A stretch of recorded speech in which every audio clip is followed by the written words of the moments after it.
guys, this is Caesar with Inspire Movement, so we're very glad that you could join us. So today, kind of a special filming for us. We find ourselves at the base of the Freedom Tower.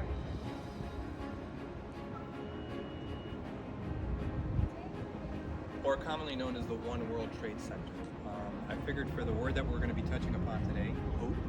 This is an iconic building which only spells of hope for this New York community that went through so many things just 19 years ago with the events of 9/11. So we have the 9/11 memorial right to my left, and as I alluded to earlier, for a community that went through so much, and just the very fact that this building is here is that exercising of hope for the entire community and really the whole country, to be honest. That's why it's so often visited by millions of people worldwide because of what it represents.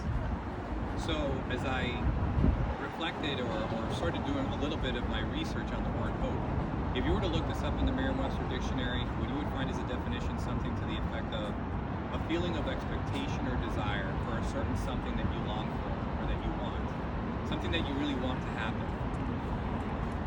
When you think of hope, you can think of it in terms of two different contexts. So in the spiritual context, we think of if you have faith in a higher power or in God, when you hope, you actually put those things or commit those things to prayer. So you think of something that you're really longing for, that's something aspirational, that you want something to happen, and in your faith, you put it in God's hands essentially to show you a path forward. And essentially, in a spiritual context, that's what that would look like. But there's also a more conventional way to look at this, or a different type of context, which is just being an optimistic person, having a positive outlook. So saying something like hoping for the best, right? And to always look at the glass being half full, for example, is another context in which you can think of hope as well. And a lot of times when you are hopeful, when you are a hopeful person or have this instillment of hope within you, going through trials and tribulations in life can become a lot easier as you look at challenges and difficulties as opportunities more so than anything else. Another thing, as I researched on hope, was the narrative that life plus this incredibly powerful and galvanizing force, which is hope, can equate to change in somebody's life and change the trajectory of somebody's life for the better. So those are some reflections that I found out as well as I did my research. Another thing that I also considered in terms of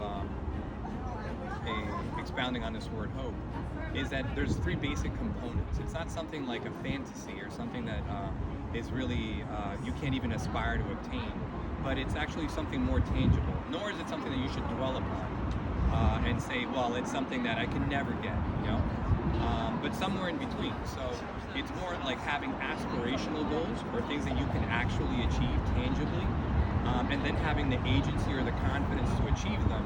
And lastly, knowing that there's many pathways in order to get there. So, and knowing also that along those journeys, there can be obstacles that you're going to have to overcome. So it's never an easy path forward.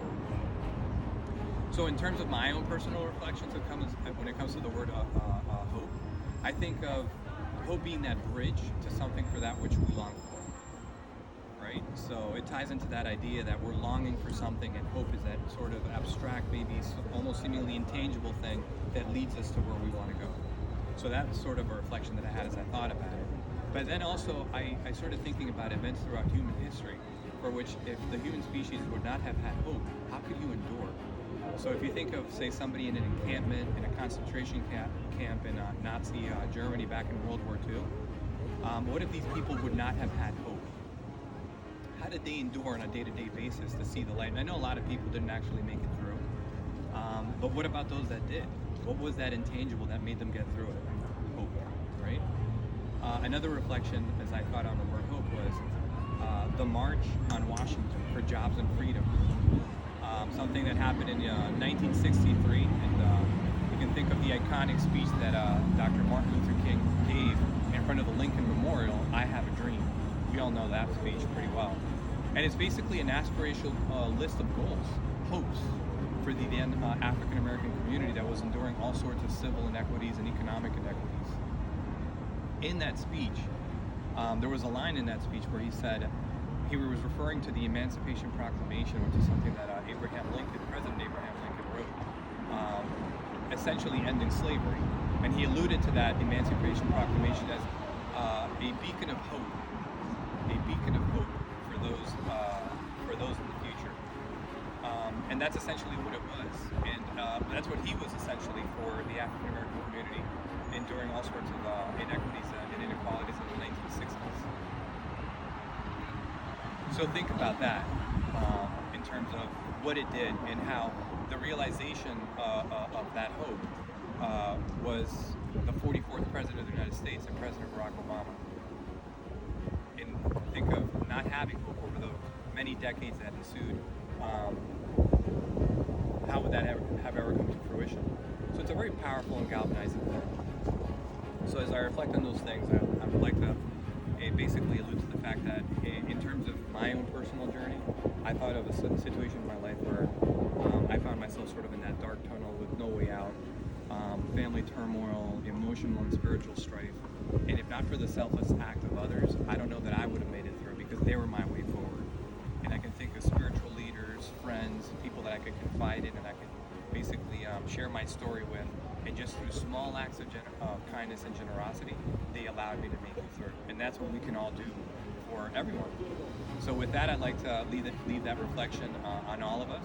And why don't we all plan to be that match in a dark tunnel of hopelessness for someone, and to essentially be the path forward for them and the way out by ensuing that sensation of hope in their lives. So thank you so much, guys, for tuning in to another segment of Inspire Movement. I'm so very glad that you made it this far, and I hope you guys have a blessed week, and I hope to see you guys next week. And please follow us again on all our social media platforms. Think of our YouTube channel for subscriptions, look for our logo. Also our Inspire Movement a following in Instagram and also Facebook. Thank you guys so much, and